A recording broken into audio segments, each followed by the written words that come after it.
मित्रों, तुम सब माँ और सेविकाओं का ध्यान रखो।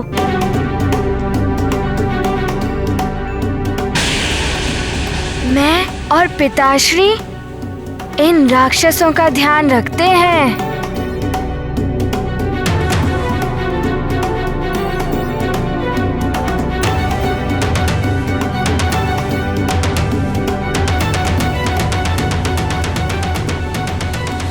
पुत्र हनुमान,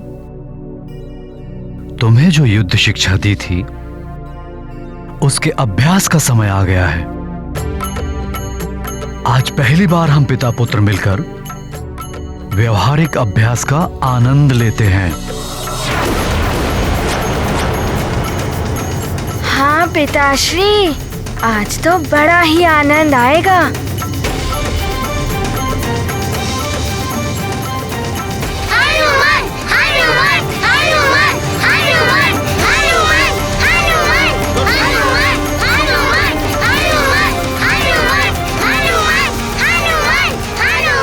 तुम वानरों को तो युद्ध शिक्षा हम देंगे। अच्छी तरह से। हनुमान, गदा प्रहार करो। जी पिताश्री।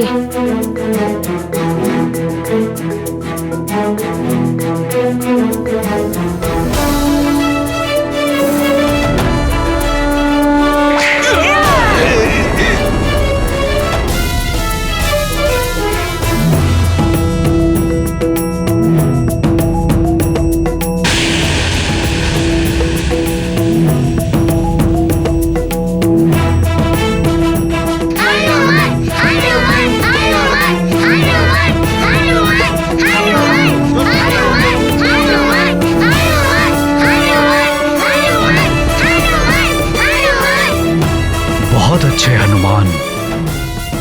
पिताश्री, आप वहाँ शिला पर बैठकर मुझे निर्देश देते रहिए, जैसे आप युद्ध शिक्षा में देते हैं। फिर आप देखिएगा मैं क्या करता हूँ।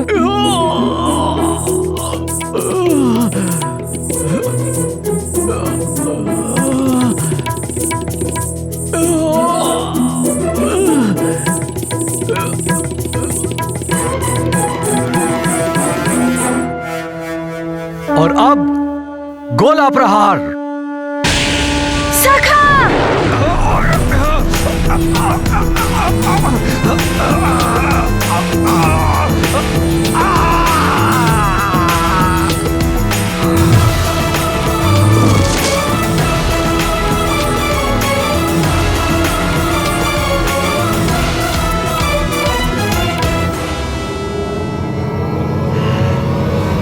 यहाँ नहीं, वहाँ।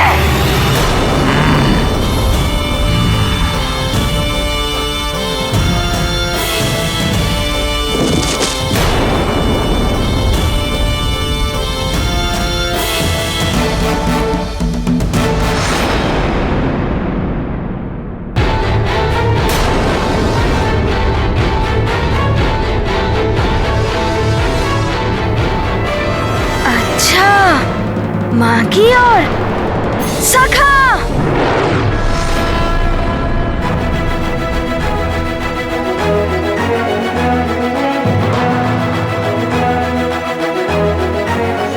तुम्हारे नेत्र ही मेरा पीछा कर रहे थे ना?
हनुमान, अपना गोला प्रहार। पिता पुत्र दोनों ही लड़ते, नारी की अस्मिता रक्षित करते। केसरी बल भरते भर भर कर, हनुमत दंड देते गिन गिन कर। अब दोहरा प्रहार। की ढाल बन गए असुर सारे, मुक्ति को पा गए। हनुमत करें सब पर उपकार, केसरी नंदन की जयकार। गाथा महाबली हनुमत की, रुचिकर लीला राम भगत।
नानी, आपको ज्ञात है पिताश्री ने कहा गदा प्रहार, तो बस मेरे एक गदा प्रहार से वो धरती में ही समा गया और शेष राक्षस तो मेरी गदा से कंदूक की भांति उछल रहे थे।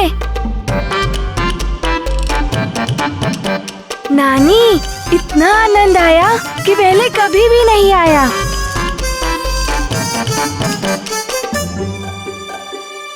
हनुमान, राक्षसों का सफाया तो हुआ ही, तुम्हारी माँ का मुखड़ा भी कैसी प्रसन्नता से खिल उठा है।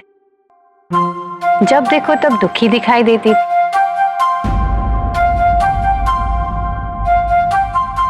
माँ की प्रसन्नता के लिए मैं कुछ भी कर सकता हूँ।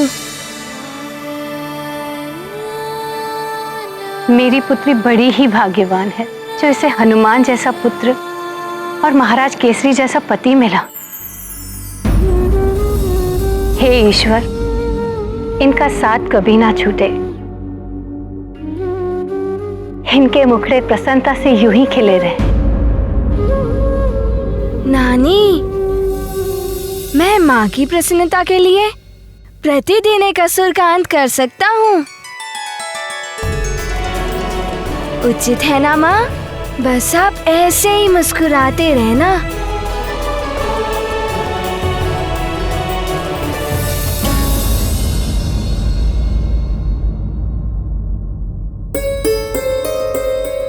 इन सब के खिले हुए मुखड़े मुरझाते हुए नहीं देख सकती मैं कल्पना में भी नहीं सोच सकती कि ये मेरे परिवार के साथ मेरी अंतिम रात्रि है। असंभव है मेरे लिए इन्हें छोड़ना। हनुमान हो या केसरी, श्राप की छाया तो उन पर भी पड़ेगी ही, क्योंकि वो तुम्हारा परिवार है। रही बात स्वर्ग के नियमों की, तो स्वयं महादेव भी इन नियमों को नहीं बदल सकते। इसलिए ये तो निश्चित ही है कि तुम्हें सबको छोड़कर वापस जाना होगा।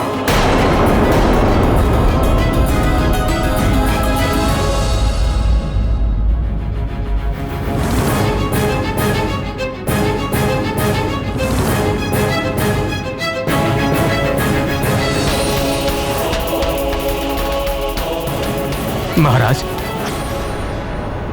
प्रणाम। क्या हुआ मंत्री जी? पुनः कोई उपद्रव हुआ क्या? हाँ महाराज, न जाने कहां से अनेकों असुर आ गए हैं, जो आसपास के वनों में रहने वाले ऋषि मुनियों पर अत्याचार कर रहे हैं।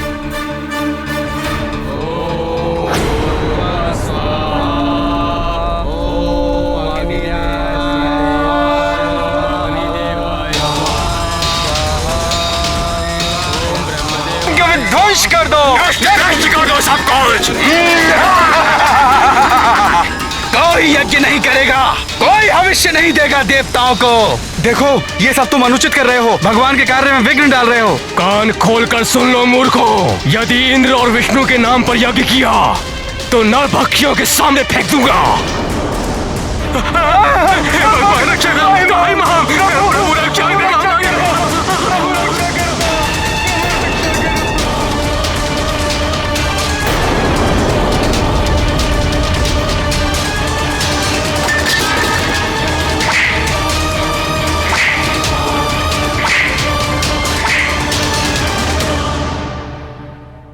इसी विषय को लेकर पड़ोसी राज्यों ने सभी राजाओं की आपातकालीन सभा बुलाई है और आपको शीघ्र ही आने के लिए संदेश भी भिजवाया है। ठीक है मंत्री जी, हम अभी चलते हैं। जी महाराज।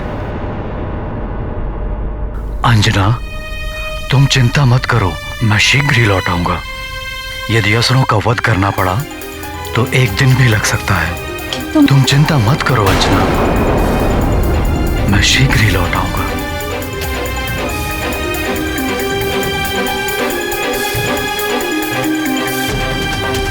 पिताश्री, मैं भी तो असुरों का अंत अच्छी तरह से करता हूँ ना। मैं भी चलूं आपके साथ? नहीं हनुमान, तुम यहीं रुको अपनी माँ के पास। तुम्हारी यहाँ सुमेरु में आवश्यकता है, यहाँ भी तो कोई होना चाहिए। यदि असुर यहाँ आ गए तो तुम उनका अंत कर देना। आपने उचित कहा पिताश्री, मैं आपकी आज्ञा का पालन करूंगा। तुम चिंता मत करो, मैं शीघ्र ही लौट आऊंगा।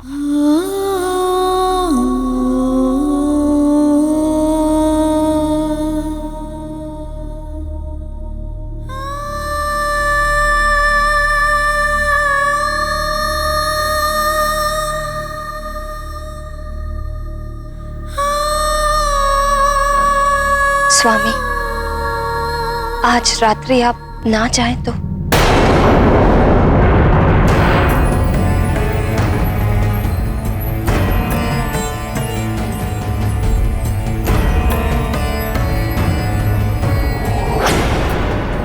आज तक कभी ऐसा नहीं हुआ कि राज्य पर संकट की घड़ी आई हो और तुमने मुझे रोका हो।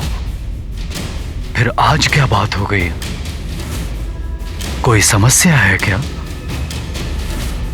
नहीं, वो बात यह है कि आप अभी अभी इतने बड़े संकट से उभरे हैं।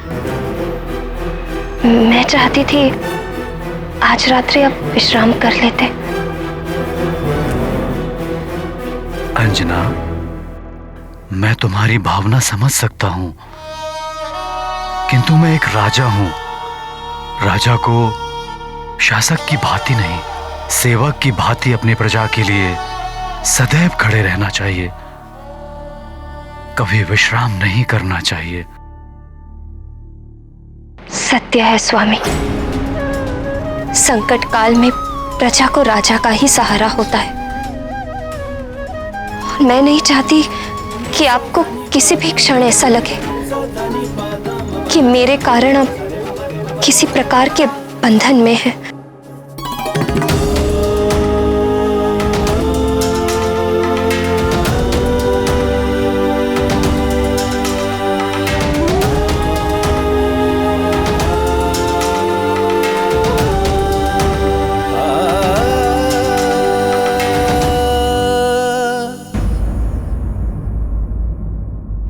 जाइए,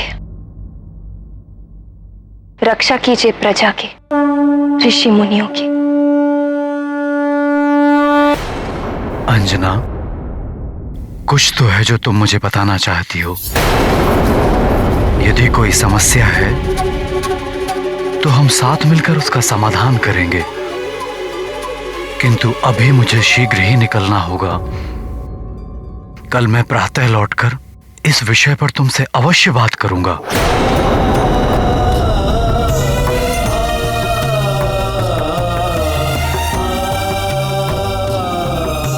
वचन है ये मेरा।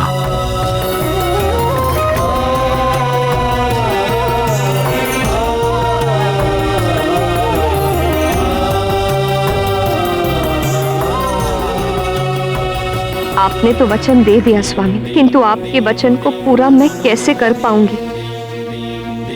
आप जिस प्रातः का वचन दे रहे हैं, न जाने कल वो सुबह होगी भी या नहीं।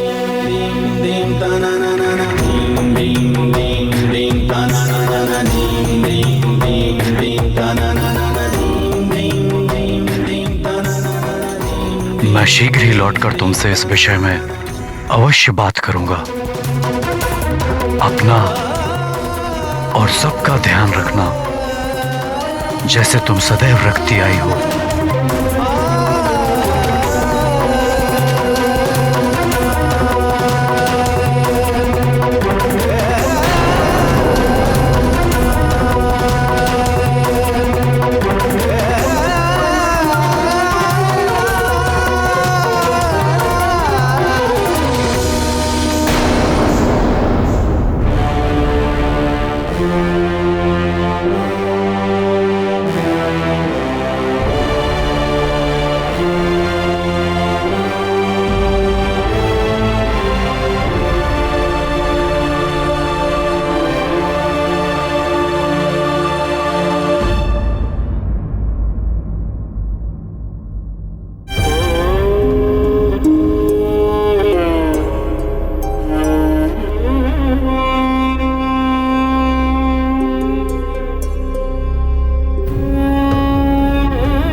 हे प्रभु, हे देवेश्वर, ये क्या हो रहा है?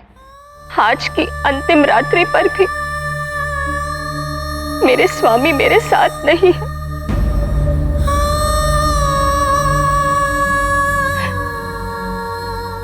उनकी प्रतीक्षा करने का समय भी शेष नहीं बचा। अब कुछ ही पल में मुझे स्वर्ग जाने के लिए निकलना होगा।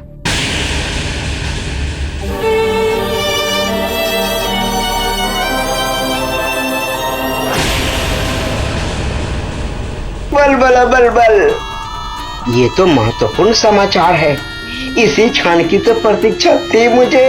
बल बल बल बल, अब ये सूचना शीघ्र ही लंकेश को देनी होगी। बल बल बल बल।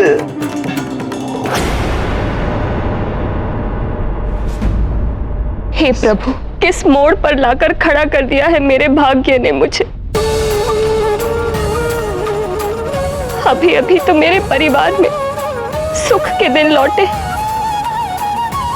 और अब मेरा विच्छोह महादेव, मेरा पुत्र, मेरे पति देव, कोई भी सहन नहीं कर पाएगा मेरे विच्छोह को। यदि उन्हें सच्चाई ज्ञात हो गई तो इंद्रदेव से भी युद्ध ठान लेंगे वो। मुझे तो स्वामी को सत्य बताने का अवसर भी नहीं मिला, अन्यथा मैं उन्हें अवश्य मना लेती, समझा देती कि नियति को मानकर ये स्वीकार कर ले। हनुमान को तो कुछ बता नहीं सकती, अबोध है वो। उसका कोमल मन ये सब नहीं सहन कर पाएगा, और यदि ये सत्य छुपाकर चली गई तो पत्नी, माता और पुत्री तीनों के धर्म का उल्लंघन होगा। अब आप ही सही मार्ग दिखाइए देवेश्वर, बताइए मैं क्या करूं।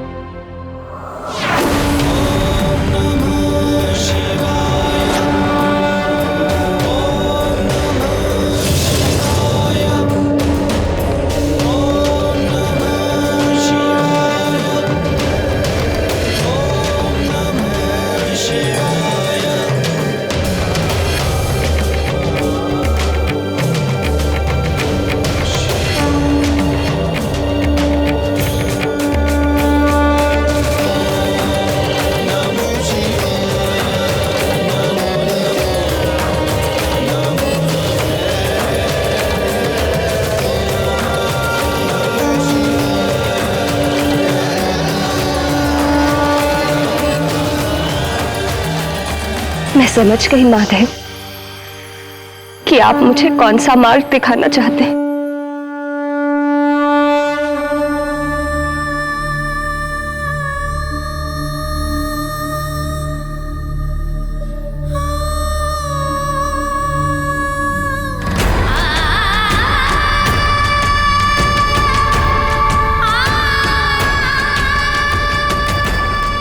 स्वामी, मेरी ये पाती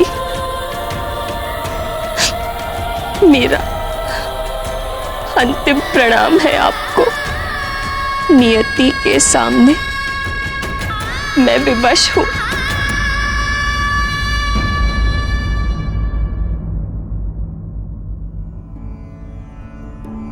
माँ,